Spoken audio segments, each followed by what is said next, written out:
All right, we're on. Okay, awesome. All right, everyone, welcome to the Tip of the Berg podcast. My name is Austin, and I'm here with Alex Granjacquet.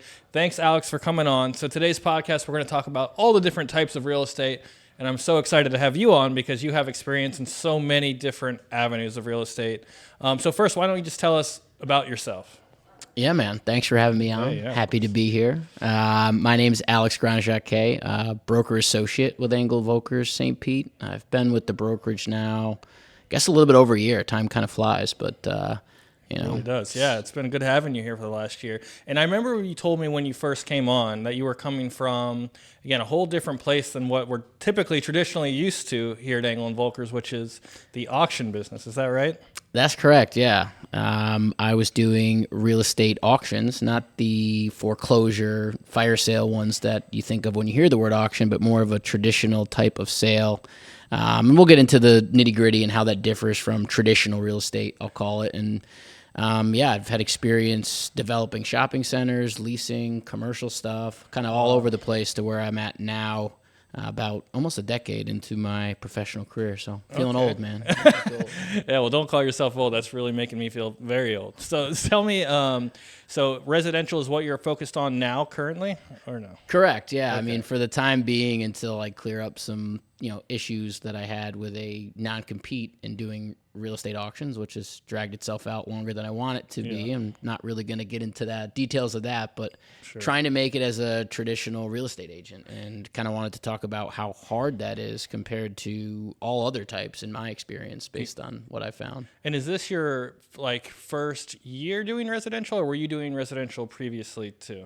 So the stuff I was selling at auction was primarily residential. There were some commercial as well, but for the most part, it was residential real estate. But this would be my first full year selling real estate how 99.9% of America and the world really sells it. Yeah, and another thing I thought was fascinating about you was you were also kind of in the mall real estate business, if that makes any sense. Can you explain what that was? Yeah, so mall leasing. Apparently, like a lot of people probably do, and I did until I found out it was a job, that when you walk in a mall and see stores, there's actually somebody responsible for putting those stores in there and negotiating their leases, and kind of walked and fell into that right after college from upstate New York, got into the business doing that.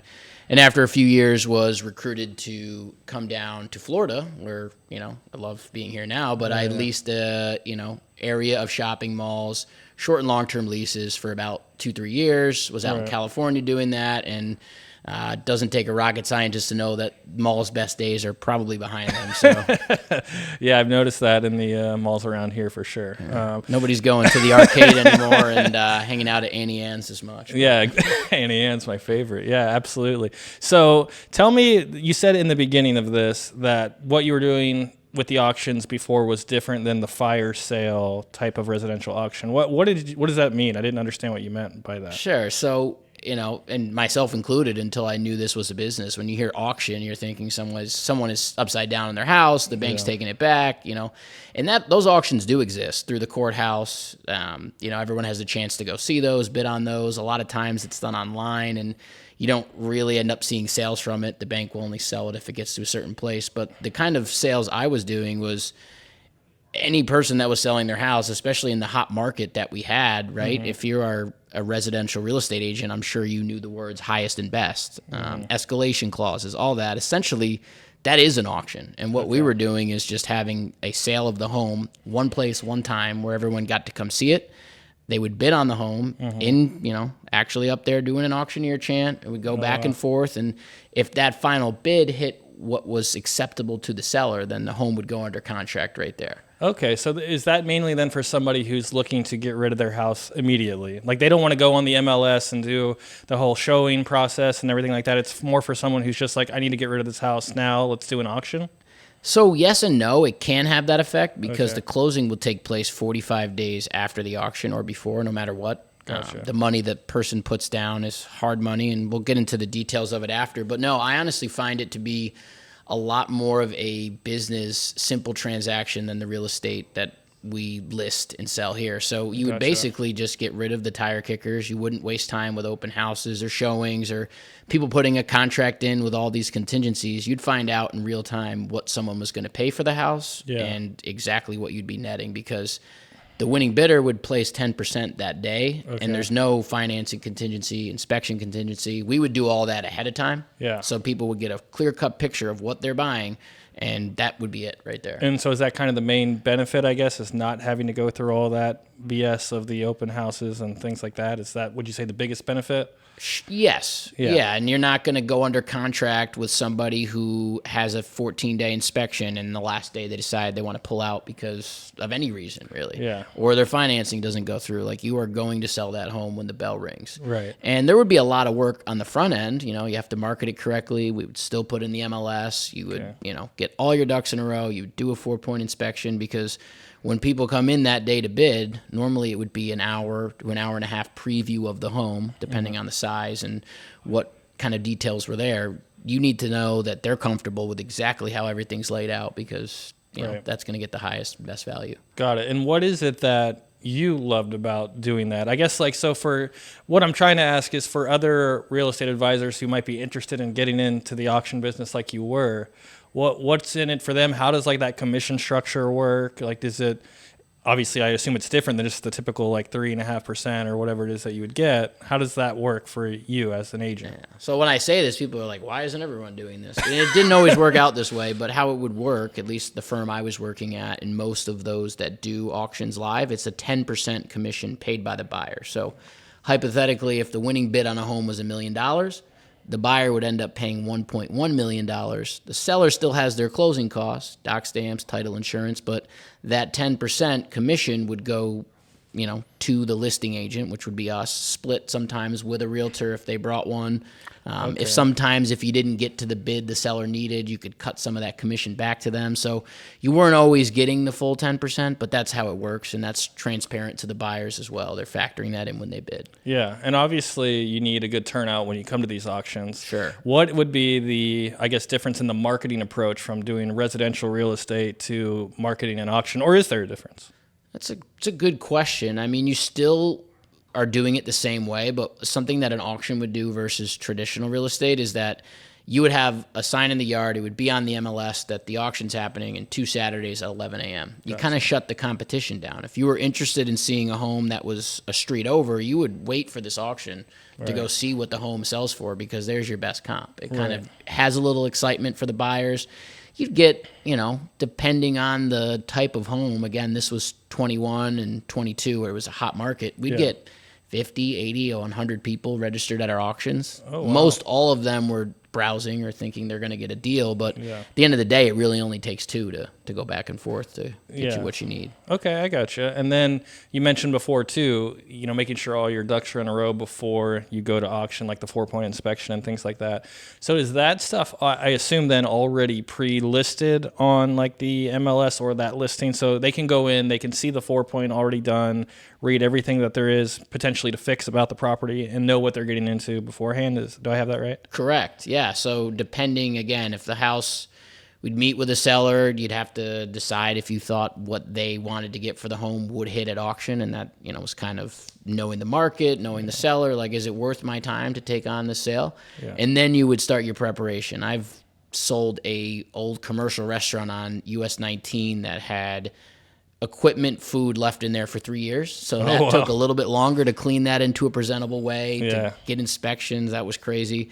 But a home that was generally put well together, you'd have the seller stage it or make it look the best it can. You'd take the photos, and usually it would be about 3-4 weeks between the time where we said okay and auction day. Got it. You would do the inspection. You'd put it on the MLS for everyone to see, including agents. They would still call anyways, asking terms and conditions. You lay it all out for everyone so they know what they're getting into. Got it. And on auction day, do they have a time period that they can walk the property, or no? Correct. Yeah. Okay. So normally what we would do is residential sales would be Saturday at 11 a.m. with previews from either 9 to 11 or 9:30 to 11, depending on the size of the home. And again, then the sale would happen right then and there. Yeah. What are some of the, I guess, biggest differences from a residential auction to a commercial? Is it, like, I assume all the equipment and other things that are involved with that? Well, that's a really good question. And this was a kind of a sticking point with me and my former brokerage, is that with commercial, it's not like residential where someone's going to see it the morning of and fall in love with it and buy it. Commercial, there's a lot more that goes into it. There's financial statements, there's,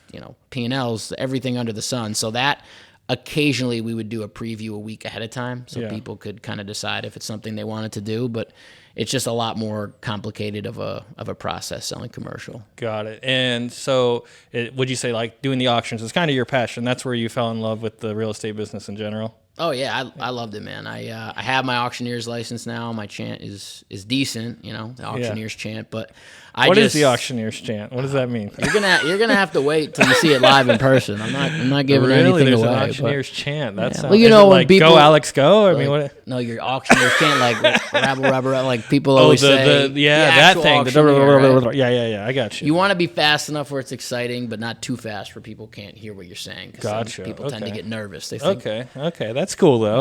I can't wait to see it. I loved everything about it, man. I like a gamble. I like a sweat, and like on auction day where you have 30, 40 people up there ready to bid on a home, and you know what the seller needs to net in order to sell the home and make your commission. It is the best 2, 3, 5 minute rush that there is. Oh, wow, really? It's a good time. Well, I'm excited to see you do it on Thursday. That'll be a lot of fun. And I think I'm one of the guys having to call out, or no? Right? Yeah, I have a job. I know I have you're a ring man. I'm a ring man. You're a ring man. Okay, you cool. can't mess that up. You got to tell who's actually raising their hand, who's not. So. Okay, got it. Fortunately, lower ticketed items at this charity benefit than a home, but it does happen from time to time. I had it happen at one sale. Somebody bid and tried to say they didn't, but you would sign terms and conditions, bidders cards, like it. You couldn't get out of it. You could not get out of it, correct. Okay. You have any crazy auction stories? One you could share? Oh, yeah. My favorite one was one of my last ones. It was for a home in Clearwater Beach on Devon Drive, so right on the water. Mm-hmm. This was still kind of at the heat of the market, and, we're getting ready during auction day.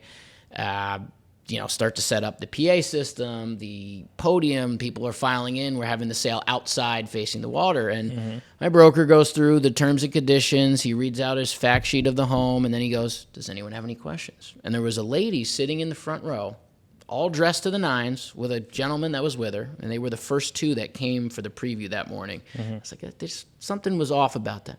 She stood up in front of the entire crowd right before the sale and goes, please help me. I'm homeless. I need somewhere to live. Don't bid on this home against me. Oh, no. I was shocked. I mean, this thing's supposed to sell for almost $2 million. Everyone's looking around like, what is going on? Yeah. So to my broker's credit, he was not fazed. He continued on with the sale, and he goes, all right, folks, start me out. How many dollars do you bid? Yeah. And at any auction, someone will throw up a price.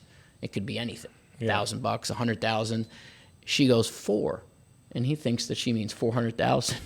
She goes, no, $4. Oh my gosh! I'm sure she was outbid quickly. Yeah, it didn't last, but that was one I'll never forget. That was quite a. I don't know what their motivation was. No idea to this day, but that was something. That's wild. Yeah, that very awkward moment. Yeah, sure. Didn't faze people from bidding. The home still sold. Awesome, good. It was a good story. And so now, like you mentioned before, you're headed into doing more and more residential. You had a couple big sales recently. Congratulations on that. Thank you. What would you say has kind of been the difference, kind of the ups and downs of going from doing auctions to more of the residential side of the business?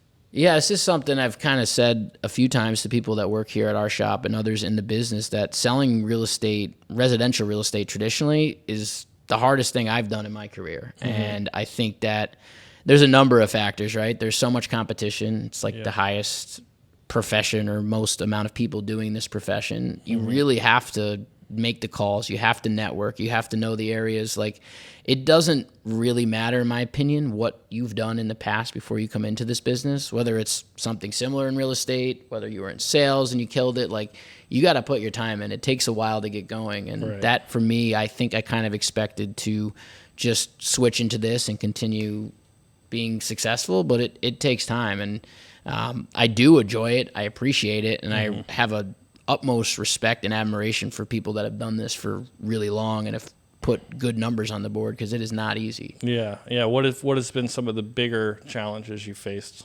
just again, picking up that phone, making cold calls. Yeah. It never gets easier. Lisa, our broker, she's one of one that enjoys doing it, but it is so hard to do. And like, you really got to grind, you got to hustle, you have to know your market stats, your info. Like, if you get an opportunity, if you don't take it and don't know your stuff, there's 7 or 8 people. You walk up and down this street, there's 4 brokerages in 2 blocks. So you have to be on top of your game. Yeah. Well, like I mentioned, you've been killing it, and that's awesome. What would you maybe contribute that success to? Is it the phone calls that are working for you? What's working for you that you're doing so well? I mean, I should definitely still be making phone calls. The hustle, for a little bit, again, without getting into details, like the legal issue that I've been dealing with for over a year now is taking its toll on me, and I kind of felt sorry for myself. I was frustrated, but like, having the right mindset and being positive, it's something everyone will say, but it really does make a difference. And, showing up, going to the office, like networking, getting out there, that's kind of been a good thing for me. And the biggest tip actually is, I live in Safety Harbor, so it's quite not too far from here. But to learn St. Pete, I've started driving around without my GPS, learning more neighborhoods, like just getting more familiar with the area. Yeah, so that's a smart idea. Yeah. What would you say, like within Engel and Volkers, is anything here in particular stand out to you as far as like what's helped you in your career since coming here? Has anything kind of helped elevate you? Again, it sounds cheesy, but it's honestly just the people. Like when I got out of working in the auction business, I kind of could go wherever I wanted to. And Engel and Volkers always drew me based on just the branding, the fact that it's international. And I met with a few different Engel and Volker brokerages in the area. Like met with Lisa one time and I was sold. Like, she's great at what she does, positive. And since then, just being around people that are positive, that are like-minded, that kind of bring you up has been my favorite thing about being here. So yeah, I do see that in this brokerage, and I've been at other brokerages myself or just worked there, and there's definitely a collaboration here that I think is awesome. And fortunately for me, even when I was in the mall business to doing the auctions, like, good careers, made good livings, but never really socialized too much with the people I worked with. It's nice here that we have that community and something to do. It's cool. Yeah, and like you mentioned, there's so many people in the real estate business, especially here in Florida, that it's hard to weed through all the bad ones and find the good ones. And there's a lot of cutthroat, dirty type of people out there. Yeah. Commercial especially. If you're a residential agent thinking of getting into commercial, just don't shortcut protecting yourself on anything, because they will stab you in the back. Why are you saying that? It's just more of a old boys club of real estate, like people that have been around a long time. Like, if they will cut your throat to get a commission, like if you don't get a commission agreement or some sort of protection from a seller or a buyer, like, people will not feel bad about walking all over you. And it happens in residential as well, but just make sure you have your ducks in a row and talk to someone who has done it before for a while to know exactly what to do. Yeah, and you have some experience in that, in the commercial side of it too. Tell me about some of the challenges you faced there. Obviously, you mentioned before that there's a lot more there's a lot more ducks to get in a row. Yes. Right. And then so outside of, what are some of the other challenges you face there? And then how does that commission structure and things like that work for the agent? Again, what's kind of the benefit for them to be in commercial? Yeah, so with commercial generally, I would say 9 times out of 10, you're dealing with a higher ticket item, higher price point, but the deal cycle and the life of a deal is so much longer. I've had one in particular I've been working on for 18 months, and to get that done would be great, but residential, you were going to get cash in your pocket much quicker. That kind of could keep the lights on for you. But commercial, it'd be something, if you're trying to work it into your repertoire, obviously know your stuff, get connected with someone you're comfortable with that knows commercial, but just be prepared that you may meet with someone who wants to sell their office building, and you may not get paid on that for 18 months or 2 years. Wow, yeah. So that's definitely a deterrent. Exactly. What else would you want, before we wrap up, what else would you want to the people, I guess, that are listening to this, the thousands and thousands of people, to know? Not millions. Not yet. We're getting there. We're on the way. Right. That you would want them to know about, whether it be auctions, commercial, or residential? I guess I would just say that if you are passionate about real estate, you can make it for sure. There are so many people that half-ass it, that call themselves real estate professionals, but give it your all. Try to be well versed in as much as you can, and like there are so many different things out there to do. So yeah. Outside of the training that the brokerage provides, what else do you do to kind of stay like in the know about what's going on in this market? I listen to a few other podcasts as well, just like on a macro level of what's going on with the United States economy in general. That obviously like real estate plays a big part into that, and there's different ways it intertwines. So I just try to stay informed on what's going on. Like I mentioned, I'm from New York. I spent time in California, so I talk to people out there that are in the business just to kind of see where everything's going. So I do find, though, that if you are passionate about what you do and you reach out to people, they'll reciprocate it with you. So just to keep it moving. Awesome. All right, cool. Well, before we go, tell everyone if they want to find you maybe on social media or call you, how do they get a hold of you? At Sports Betting Realtor on Instagram. Need to bring my video sports picks back. I've been slacking on that front. But I know I missed those. Your bets, Or just pop over to the brokerage. I'm here usually Wednesdays and Fridays. So awesome. We'll talk to you soon. And subscribe to the podcast. Help Austin help and us Lisa out over here. Yeah, for sure. Well, thanks for coming, dude. I appreciate it. It's always a pleasure. Again, check out Alex online and follow us here at Tip of the Berg podcast on Spotify, and we'll see you in the next one.